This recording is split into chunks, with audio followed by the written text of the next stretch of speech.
एक गांव के छोटे से घर में बहू राधा रसोई में काम कर रही होती है। तभी उसकी सास कमला देवी अंदर आती हैं। अरे बहू, ये सब्जी कैसी बनाई है? बिल्कुल भी स्वाद नहीं।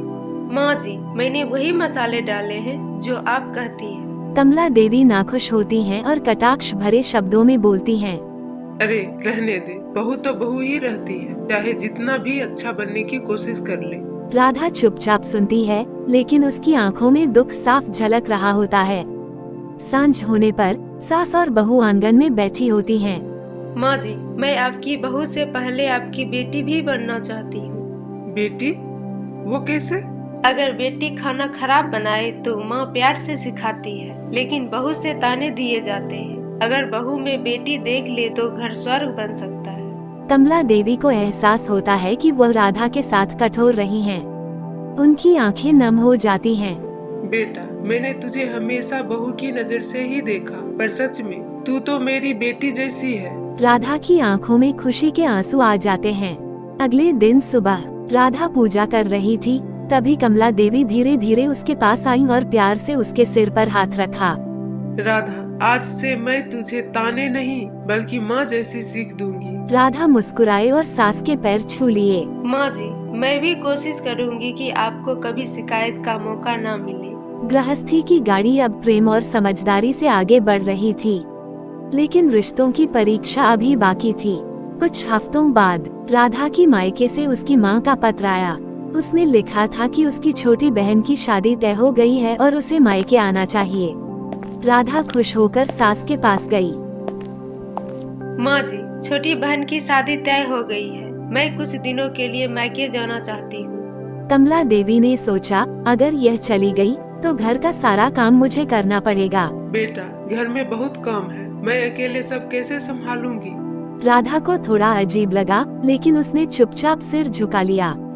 शाम को जब कमला देवी की सहेली सुनीता आई तो उसने कहा, अरे कमला, बहू के मायके जाने से डर क्यों?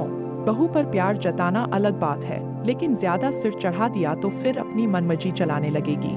कमला देवी को सुनीता की बात सही लगी और उन्होंने मन बना लिया कि राधा को जाने नहीं देना है। अगली सुबह राधा फिर सास के पास गई। माँ जी, मुझे जाना है। माँ भी बहुत याद कर रही है। राधा, बहू बनने का मतलब है कि अब तेरा ससुराल ही तेरा घर है। हर बार मायके जाने की जिद ठीक नहीं। राधा की आंखों में आंसू आ गए। वो सोचने लगी कि कुछ दिन पहले जो सास उसे बेटी मानने लगी थी, वह आज फिर वही पुरानी सास बन गई। वो मन ही मन सोच रही थी, क्या सास का प्यार बस कुछ दिनों का दिखावा था। राधा घर के आंगन में बैठी थी, तभी उसकी ननद पूजा वहाँ आई। भाभी, तुम मायके क्यों नहीं जा रही? छोटी बहन की शादी कोई छोटी बात नहीं होती। माँ जी को अकेला काम करना पड़ेगा, इसीलिए मैं नहीं जा रही। पूजा समझ गई कि बात कुछ और है। वह सीधा अपनी माँ कमला देवी के पास गई।